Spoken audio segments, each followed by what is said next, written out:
So France become everybody's tip to win the tournament after their convincing victory over Sweden to advance into the next knockout phase. Kylian Mbappe, as ever, as well as the emerging talents of Michael Olise, helping Didier Deschamps' side to a resounding 3-0 victory. The first half was mostly frustrating, if you were French. Many chances, few shots on target. The breakthrough came on the stroke of half-time. Mbappe the scorer. From then on, the result was really in no doubt. Now, different kind of game was played out this Wednesday. England versus the Democratic Republic of Congo. The first time these two countries have met in serious competition. Everybody thought England would basically win this by a canter, but they really reckoned without the resolve of the Congo team, who took the lead on 6 minutes. Goalkeeper Mbassi had the game of his career, making a series of super saves, with Thomas Tuchel's team huffing and puffing, but failing to blow down a very resolute DRC team. It was a remarkable result, turned round in the end, late in the second half, 2 goals from England's captain, fantastic Harry Kane, and they were quality, the second one especially. Let's get some reaction around the excellent win for France over Sweden, and then we'll talk more about England a little bit later. Let's go to our report. It's another step towards lifting the trophy for Les Bleus. France comfortably advances to the last 16 in the World Cup with a 3-0 victory over Sweden. Yeah, it's amazing. 3-0. We are the best. We're going to just win this World Cup. Let's go! Les Bleus!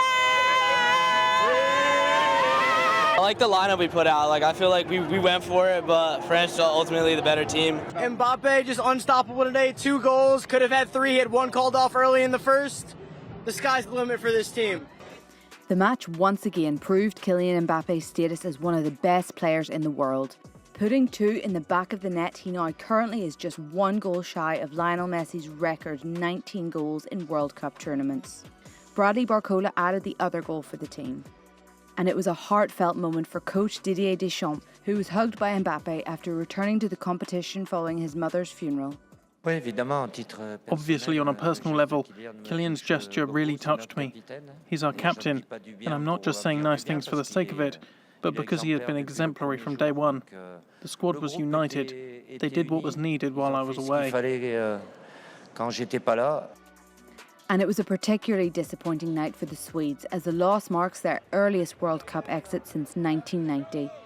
France will now face Paraguay in Philadelphia next Saturday. Let's get into the business of discussing why this is happening, where this is going, and who's going to lift that trophy at the end of it. And who better to start than lead commentator, football expert, journalist. It barely scratches the surface of this man's talents. Robbie Nock joins us. Great to see you, sir. Good to see you, Mark. You're looking very well. It's nice to see you in this country for a change. Yeah, it's good to be back.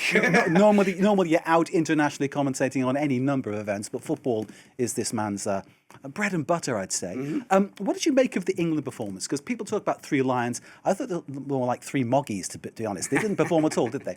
Well, I think that, when you actually look at the felines that were coming up against them, the leopards looked really strong, didn't they? Very, very dangerous. Good attacking, aggressive football. I think that they were just caught in the lights. I think that they needed a spark, and I think that, you've got a player called Kane who comes up trumps every single time, and finally he did get that equaliser late in the game, and I think that that just it calmed things down, and then it was a lot easier afterwards. But they were lucky because Wissa hitting the post. There were opportunities, serious opportunities there for the DR Congo team, and Sebastian de Sabre has worked so well with them over the past few years to try and get them really going well, and unfortunately they just didn't have it in the tank because it's the first time they've been back in over 50 years.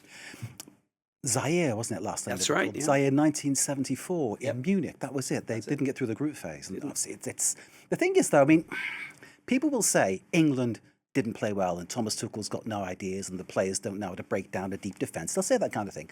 But it really doesn't do justice to the way that Congo played. They went out to do a job, but they did it well. And they almost pulled it off.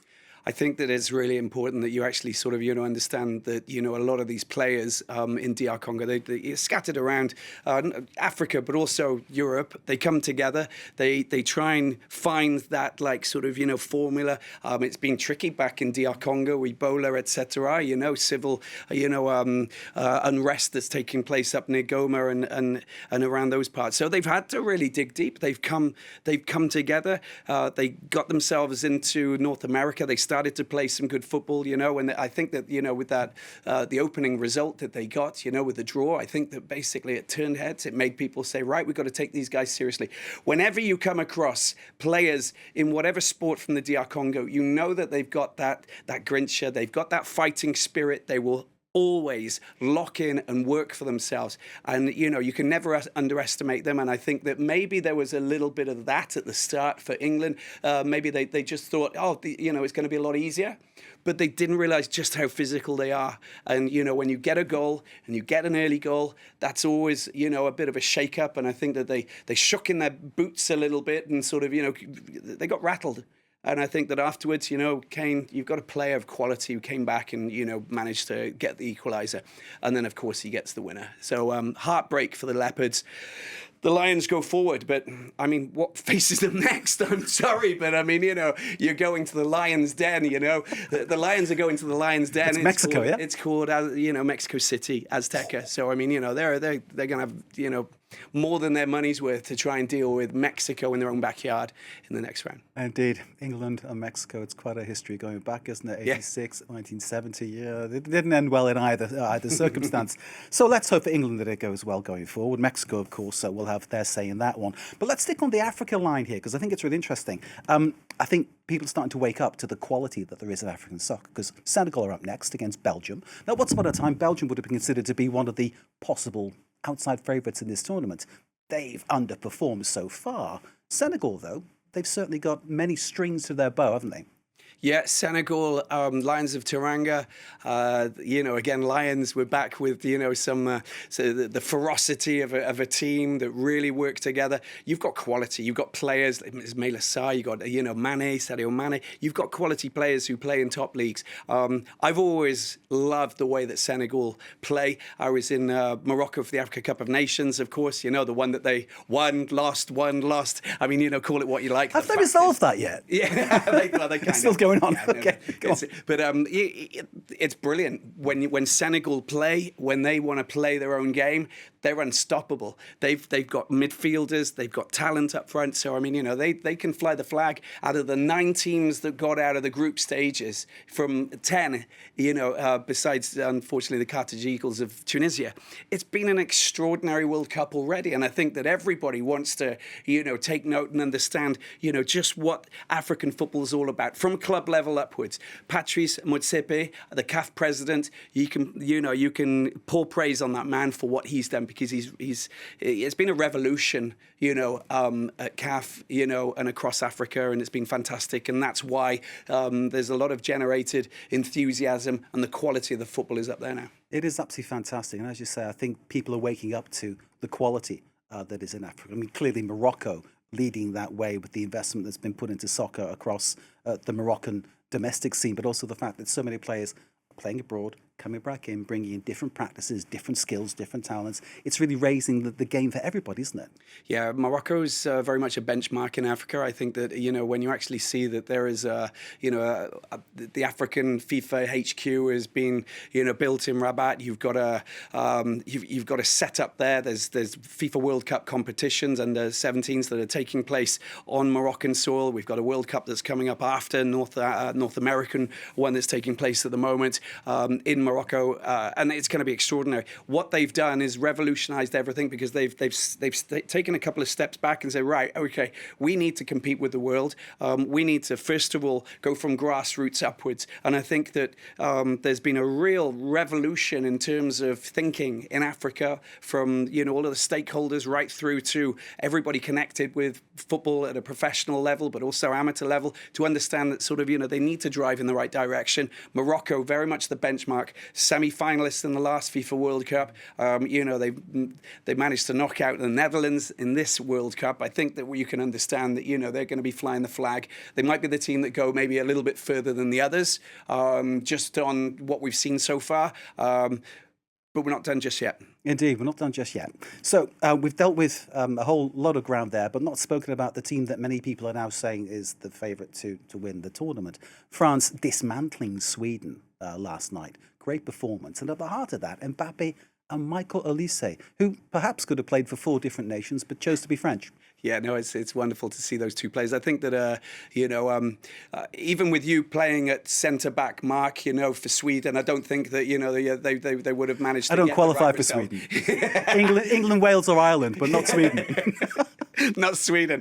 Many passports that you've actually got. But, the fact is that Sweden, they were too deep. They didn't manage to, fill up those spaces which allowed them. But what do you do against France? Because they fill so much space and they move the ball so fluently, don't they? It's great. It's great to watch, No, but it's fabulous. And everybody's like going, merci pour le bel football que vous êtes en train de faire. It's incredible what they've done, because you see a kind of PSG DNA there, don't you? You do. The Barcola, you see the Mbappe who was there, of course, Dembele, there's a whole list of players that have, won Champions League titles. And then, of course, you fit in, Mbappe who's coming. But Olise, Michael Olise is just really the standout player for me, because every football team needs someone who can assist, make those passes, read the game, interpret.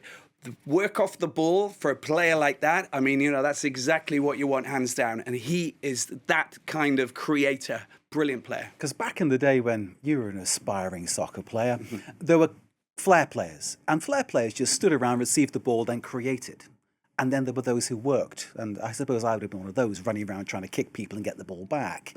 It seems today, especially with the French squad, they can create, they can run, they can win the ball back, they can use it. They all seem to be able to do everything.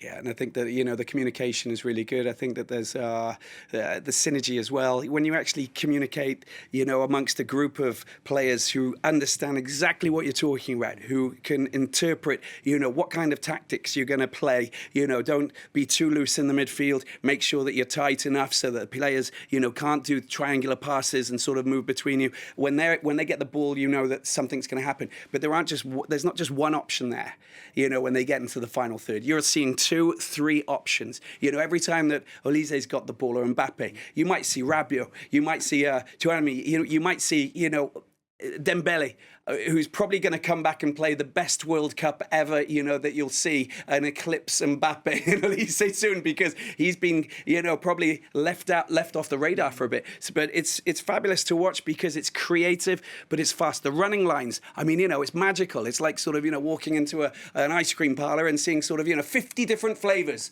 not just, the standard 10. And you're going, I want some of that, some of that. It's beautiful. It tastes so good. Okay, so one last question. Who can stop France? Keep it short, please. Nobody. Argentina. Argentina. The Messi factor.